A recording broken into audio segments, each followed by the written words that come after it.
Hi friends, ಎಲ್ಲರಿಗೂ ನಮಸ್ಕಾರ. ಮತ್ತೊಮ್ಮೆ ನಿಮ್ಮ ರವಿ ಫೈರ್ ಬ್ರ್ಯಾಂಡ್ ಯೂಟ್ಯೂಬ್ ಚಾನಲ್ಗೆ ಸ್ವಾಗತ. ಸೊ ತುಂಬ ಜನರಿಗೆ ಗೃಹಲಕ್ಷ್ಮಿ ಯೋಜನೆಯ 11ನೇ ಕಂತಿನ ಹಣ ಬಂದಿದೆ. ಸೊ ಯಾರಿಗೆ ಬರ್ತಾ ಇಲ್ಲ, ಯಾವ ಕಾರಣಕ್ಕೆ ಬರ್ತಾ ಇಲ್ಲ, ಏನು ಮಾಡಿದ್ರೆ ಬರುತ್ತೆ ಅನ್ನೋದ್ರ ಬಗ್ಗೆ ಸಂಪೂರ್ಣವಾದ ಮಾಹಿತಿ ಈ ವಿಡಿಯೋದಲ್ಲಿ ಕೊಡ್ತೀನಿ. ಹಾಗಾಗಿ ಎಲ್ಲೂ ಸ್ಕಿಪ್ ಮಾಡದೆ ಕೊನೆವರೆಗೂ ನೋಡಿ.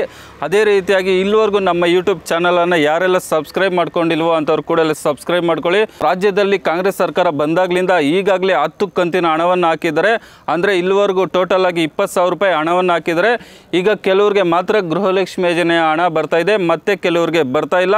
ಸೊ ಈ ಒಂದು ಕೆಲಸವನ್ನು ಮಾಡಿದ್ರೆ ನಿಮಗೆ 100% ಗೃಹಲಕ್ಷ್ಮಿ ಯೋಜನೆ ಏನು 2,000 ರೂಪಾಯಿ ಹಣ ಇದೆ ಅದು ನಿಮ್ಮ ಒಂದು ಖಾತೆಗೆ ಜಮಾ ಆಗುತ್ತೆ. ಅದು ಏನಪ್ಪ ಅಂತ ಅಂದರೆ, ಅರ್ಜಿ ಸಲ್ಲಿಸುವಾಗ ನೀವೇನಾದರೂ ಅಪ್ಪಿತಪ್ಪಿ GST ಪಾವತಿದಾರರು ಅಂತ ಕೊಟ್ಟಿದ್ರೆ ನಿಮಗೆ ಗೃಹಲಕ್ಷ್ಮಿ ಯೋಜನೆ ಹಣ ಇನ್ನು ಮುಂದೆ ಬರೋದಿಲ್ಲ.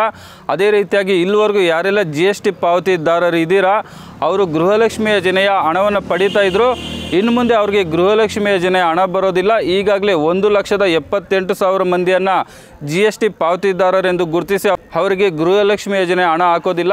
ಅದೇ ರೀತಿಯಾಗಿ ನೀವೇನಾದರೂ GST ಪಾವತಿದಾರರು ಅಲ್ಲದೇ ಇದ್ದರೂ ಸಹ ನಿಮ್ಮ ಅಪ್ಲಿಕೇಶನ್ ಸ್ಟೇಟಸನ್ನು ಚೆಕ್ ಮಾಡಿದಾಗ GST ಪಾವತಿದಾರರು ಅಂತ ಏನಾದರೂ ಬಂದರೆ ನೀವೇನು ಮಾಡಬೇಕಪ್ಪ ಅಂತ ಅಂದರೆ, ನಿಮ್ಮ ಹತ್ತಿರದ ಮಹಿಳಾ ಮತ್ತು ಮಕ್ಕಳ ಕಲ್ಯಾಣ ಅಭಿವೃದ್ಧಿ ಇಲಾಖೆಗೆ ಹೋಗ್ಬಿಟ್ಟು ನಾವು ಯಾವುದೇ ರೀತಿ GST ಪಾವತಿ ಮಾಡ್ತಾ ಇಲ್ಲ ಅಂತ ಹೇಳ್ಬಿಟ್ಟು ಒಂದು ದೃಢೀಕರಣ ಪತ್ರವನ್ನು ಕೊಡಬೇಕಾಗುತ್ತೆ. ಅದು ಕೊಟ್ಟರೆ ನಿಮಗೆ ಗೃಹಲಕ್ಷ್ಮಿ ಯೋಜನೆ ಹಣ ಏನಿದೆ ಅದು ಬರುತ್ತೆ. ಹಲವಾರು ಮಂದಿ ನಾವು ಯಾವುದೇ ರೀತಿ GSTಯನ್ನು ಕಟ್ತಾ ಇಲ್ಲ ಆದರೂ ಸಹ ನಮ್ಮ ಅಪ್ಲಿಕೇಶನ್ ಸ್ಟೇಟಸನ್ನು ಚೆಕ್ ಮಾಡಿದಾಗ GST ಪಾವತಿದಾರರು ಅಂತ ಬರ್ತಾ ಇದೆ. ಅದೇ ರೀತಿ ನಮಗೆ ಗೃಹಲಕ್ಷ್ಮಿ ಯೋಜನೆ ಹಣ ಬರ್ತಾ ಇಲ್ಲ ಅಂತ ಹೇಳ್ಬಿಟ್ಟು ತುಂಬ ಜನ ಕಮೆಂಟ್ ಮಾಡ್ತಾ ಇದ್ದೀರಾ. ಅಂಥವರು ನೀವು ನಿಮ್ಮ ಹತ್ತಿರದ ಮಹಿಳಾ ಮತ್ತು ಮಕ್ಕಳ ಕಲ್ಯಾಣ ಅಭಿವೃದ್ಧಿಗೆ ಭೇಟಿ ಕೊಟ್ಬಿಟ್ಟು ದೃಢೀಕರಣ ಪತ್ರ ಕೊಟ್ಬಿಟ್ಟು ಬರ್ರಿ, ನಿಮಗೂ ಸಹ 2,000 ರೂಪಾಯಿ ಬರುತ್ತೆ. ಅದೇ ರೀತಿ ಯಾರೆಲ್ಲ GST ಪಾವತಿಯನ್ನು ಮಾಡ್ತಾ ಇದ್ದರೆ ಅವ್ರಿಗೆ ಇನ್ನು ಮುಂದೆ ಗೃಹಲಕ್ಷ್ಮಿ ಯೋಜನೆ ಹಣ ಬರೋದಿಲ್ಲ. ಅದೇ ರೀತಿಯಾಗಿ ಹೊಸದಾಗಿ ಗೃಹಲಕ್ಷ್ಮಿ ಯೋಜನೆಗೆ ಅಪ್ಲಿಕೇಶನ್ ಆಗದಂಥವ್ರು, ಅಂದರೆ ಚುನಾವಣೆಗೂ ಹಿಂದೆ ಅಥವಾ ಚುನಾವಣೆ ನಂತರ ಆಗದಂಥವ್ರಿಗೂ ಸಹ ಯಾವಾಗ ಬರುತ್ತೆ ಗೃಹಲಕ್ಷ್ಮಿ ಯೋಜನೆ ಹಣ ಅಂತ ಕಾಯ್ತಾ ಇದ್ದೀರಾ, ಅವ್ರಿಗೂ ಸಹ ಇದೇ ತಿಂಗಳು ಜುಲೈ 10 ಇಲ್ಲ 15ರ ಒಳಗಾಗಿ ನಿಮಗೆ ಬರುತ್ತೆ.